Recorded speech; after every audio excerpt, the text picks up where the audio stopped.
Yes, tukyagenda maaso program ya Omusunsuzi tulesonga nga bwe zitambula mu kisaawe eky'amawulire ewano n'ebweru w'eggwanga tugenza okumulamu nga tukulaze ebyo embeera ey'amataba entebeza y'obudde yakyuse nnyo obutonde bwanyiize mawanga gasingira ddala obungi tugendagendako e Kenya akalulu kasigaza ennaku 6 zokka oyinza okugamba 5 zokka kubanga balonda lwakubiri olujja ennaku z'omwezi nga 9 leero bwe zibeera nga ziri 2 kitegeeza olwokubiri olujja amasomero galagiddwa okuggalwawo olwaleero abambadde bakyali mu miditamu atamu tukyalindalinda naye minisita ow'ensonga z'ebyenjigiriza Professor George Magoha agambye nti bunnambiro amasomero gaggalewo nga beteekateekera akalulu ak'olwokubiri nga bakedde okuggalawo ate ebitundu ebimu amasomero agamu galinga polling stations. Okay. Kakati bagambye muddeekeeka mufuneyo kano ka break akatonotono mujja kuddanga 11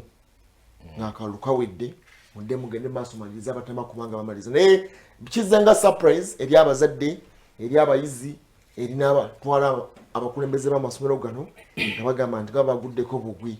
naye ng'ebbugu mulikyali ly'amaanyi ddala Mount Kenya nga tukimanyi nti battle ground eri abakulu bombiriri bano Raila Amolo Odinga owazimio la umoja ate ne munaffe Deputy President William Samoei Ruto owa Kenya Kwanza baddinkana tulinze anaawangula awangule ataawangule awangulwe kakiiko k'ebyokulonda tekalina kye kasobola kukola kubanga nga ndaba okujeregerera kususse okuva mu kambi emu okudda ku ndala Gachagua takyalina kyayogera bwa omusajja atwabako ng'ayogera nga oli muli wanguzi tuwobukadde bwaffe 2 kyamukubira ddala pulezidenti atabukidde Ruto waffe muyaye gwe mubbi gwe bannange kakiiko k'ebyokulonda tekasobola kuvaayoko ne kagamba abantu bano nti ebigambo bive mu manifesto kubanga akadde kano enkambi ya gundi eya Odinga ne munne Uhuru Kenyatta saawa zinene ebigambo balina bingi naye luli eri mu kukubaganya ebirowoozo batulaga nti tebalina bigambo bye kola ki bagenda kuyisaawo naye ndaba kisusse omusajja bamukuba nnyo simanyi oba mmwe mulaba mutya naye nze ndaba kisusse kubanga kooti bwe batenda kulagira Ruto nti mubbi naye lwaki abakululirwa mu kutiya kale wakiri Gachagua bamugambye atuliyirire naye possibility weeri nti ayinza okuddukira mu kooti ensonga ze ne ziwulirwa nga agenza okujulira nabanga yali innocent ndowooza bagendera olugero luno olw'Abaganda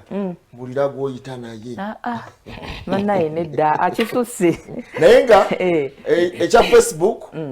Kenya egambye tegenda kujjako Facebook nga bwe kyali mu kalulu kali akeegundi ak'okumulirwano bwe baali bagendayo 14 bo bajjako emikutu abantu basigala nga kwebalisebo kubanga waliwo ekibaddeyo ya Uganda yaddako teddangako omukutu naye kati nange kankubuuze yali egiddwako bagoberera bya poliisi babakuteguddangako officially naye bannakenya waliwo ekitongole bakiyita National Integration and Cohesion Commission kyali kiwandikidde mita bannaffe aba Facebook nga bagamba hate speech eyitiridde nga bw'obadde oyogera ebigambo bwe bityo buli omu tormenting buli omu ogenda nga asindikira muno obubaka obw'obukyayi nga bagamba kiyinza okuvaako ekiwa musaayi mu kalulu kaawa ak'e Kenya minisita avunanyizibwa owa minisita omwogezi wa gavumenti Matiang'a agambye nti abo si bebogerera gavumenti si babuvunanyizibwa ffe nga gavumenti tugenda kulekawo emikutu gino tetugenda kutyobola ddembe ly'abannakenya nga balonda akalulu naye ng'olutalo luli ku Facebook lw'amaanyi nnyo hate speech eriyo buli omu okukasuka omujalugo omukalenjini omukikuyu kiyinza okuvaawo nekyokya ggwanga lyonna naye nga bano bagambye nti balina kye bagenda kukikolera Facebook egenda sigalako era abannakenya bagenda mu maaso okwenjoyinga demokrasi waabwe okwenjoyinga right yaabwe yes freedom of speech freedom of expression nga basinzira ku mikutu gino eja Facebook kituufu ky'ebintu bisusse okubanga bikaawo kubanga nabadde ndaba omukulembeze Uhuru Kenyatta ng'ayogera ku bigambibwa mbu Ruto yagamba simanyi statement eyo saagifuna naye mbu Ruto yalajjana n'amugamba nkwegayiridde kale akalulu bwe kanaaba kammezze abaana bange tobatta baleke ati naye namutuna mugamba nti sebo yana asajja waliwo yaga omuyinza yembadde nabwe nga ndi president emmundu zembadde nazo obuvunaanyizibwa na kiki embadde nyina okukola nga nkyali president kikoze nakikola ngenda maliriza omusajja kweyogera ebigambo ebikujjamu olwamugamba ati ndeka don't disgrace me ndeka njogere yogera ku azno ndeka tokoira ku kwanza by the way ndoza manifesto kati yago okubanga etundibwa ke kaseera ndoza muntu afukasinge kikyagenda okubanga akyayisa omuntu nakulaba butya bwagenda okunga abantu ogenda okumulonda kwa kati olulimi olusigadde the manifesto by then at first yali etundibwa nnyo okusobola okulaba nga abantu bagitegeera bamala okugitegeera okusinza ku side yaabwe kati balina kubanga buli omu akuba muno omuzinga abenga kuba zinako okusobola okulaba nga ku kampeni sigaze ennaku 3 yeah tubisigiza naye ennaku 3 zino zinzo okubate buli muntu alina okwogera ekimu ku mutima kubanga twaba abantu batandise okusala eddiiro badde ndebe ne musajja mukulu ziti buteeko wewe buteeko nane Faruku katono nnyo tosobola kugamba nti abantu boogera ebibali ku mutima twogera ku bakulembeze abagenda okutuula ku ntebe y'enkizo kirungi nnyo ogambye nti manifesto basooka kugitunda kati akadde kano bandibadde bongera okunyikiza bye bagenda okukolera abantu rather than banaye office gye twogerako mutwe nakalukano katambudde bulungi nnyo mu ggwanga erya Kenya okusinza ku bibadde bibera naddala campaigns zaabwe kabadde smart nnyo ng'ogyeko nti bino ebigambo ebyobusaga bwogera violence n'okufa ne kusinza ku nga batutubanye akaluka Kenya kano katambudde bulungi nnyo mu kuba campaigns zaabwe okujja kati kuno okwerumba kuzza ku nkomerero olaba nti ono aweereza ono n'onaweereza ono in fact oleba ddala nti ne Ruto yatuuse ekiseera nga takyatya yali mukama we nga mugambedde ebigambo maaso ku maaso abeeko nekyakola lwakwera nga musajja mukulu engeri badde zikwata muhira esajja kikulu okusobola okulaba nga oba oli awo akakanya embeera naye kana akadde byatuuse ebyakosa twesigaddeyo kamera zikomanga mukaaga kati buli omu akuba nnakko ku siasa ya madharau wakyali kusaaga siasa etabuse nnyo kati ate ebyobufuzi birabika nga tubikutte dimension ndala naye tusabe ennaku zino esatu oba omukaaga ogusigaddeyo bagende mu kalulu kaabwe kaggwe mirembe banengedde munnaffe yali president w'eggwanga erya Tanzania Jakaya Kikwete yakulembeddemu East African Community ba observers tiimu eyo yagenda okubanga yagenda ogikwasaganya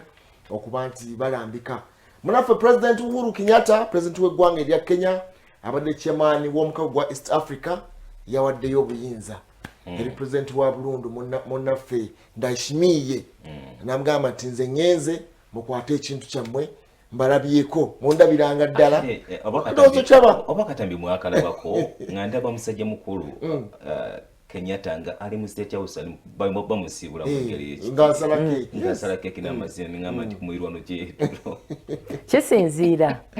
omanyi kati ebiro bye tulimu ennaku zino eno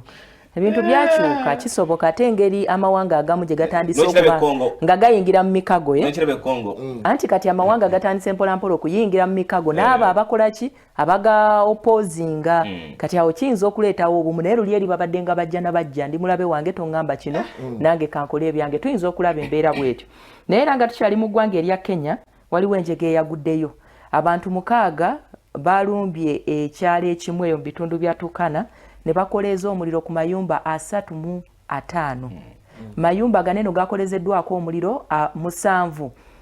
abantu 7 abo bayokeddwa era bayisiddwa bubi nnyo bagenzi naye nga tebasobola kubanga bategeerekeka okusinziira ku b'ebyokwerinda bategeezezza nti abantu baneno bagezezaako okubagoba babadde ku boda naye bana ku bo bafudde mu mbeera ey'okuwanyisiganya amasasi ate ababiri ne basobola okubanga badduka bano abantu bazze just na kigendererwa kyakuwokya maka tebalina kye babbye yadde tebalina kye bakutteko wabula bazze nga bakoleza mayumba nga bwe beeyongerayo kuba bakafaananyi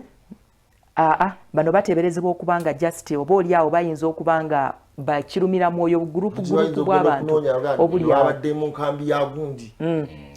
babatadde ku oba morasta wajja koya wemisota nenjayi naye mbu just bateeza okubanga babadde bamenyi b'amateeka bugurupu obwo oli awo bwabakirumira mwoyo tebanaba kubanga babilinkinga ate kalulu akagenda mu maaso naye nga kibi nnyo amaka 35 gaba mangi nnyo tugenda kufunikira mu nsonga eyo nnyini eri abalumira mwoyo eggwanga erya America omukulembeze Joe Biden akakasizza nti yasikira munnaffe Al-Qaeda omukulembeze wa Al-Qaeda Bin Laden mu May wa 2011 bamuyita Ayman al-Zawahiri bamusse agambye nti bamutwalidde ebizooto ku lunaku olwa Sunday yali ku balkoni ye ng'atudde ne bamuttirawo naye bo ba Afghanistan bagambye nti ayinza okubeera propaganda ow'omukulu Joe Biden